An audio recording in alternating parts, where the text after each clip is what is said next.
कुछ राय है।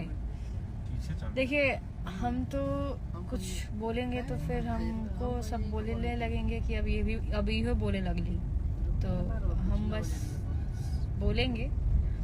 टाइम आएगा फिर हम भी कुछ कुछ बातें जो सच हैं वो बताएंगे। ये नहीं, मैं किसी एक आदमी को इंडिकेट नहीं कर रही हूँ कि मैं उनके बारे में बताऊंगी। मेरे से जो लोग जुड़े हुए हैं मैं उनके बारे में बताऊंगी। जो मैंने फेस करी है अपने लाइफ में मैं वो चीज़ें बताऊंगी। ठीक है, तो आप लोग किसी और के बारे में ये सब मत कीजिए। और मैं किसी के बारे में कुछ नहीं बोलती हूँ और ना चाहूँगी ऐसा बोलना, हमारा और अंकुशी का। इससे ज़्यादा आप लोग ज़्यादा दिमाग मत लगाइए। अभी मैं खेसारी जी से बहुत गाना है और बहुत ही हिट गाना है, मतलब सुन के काफ़ी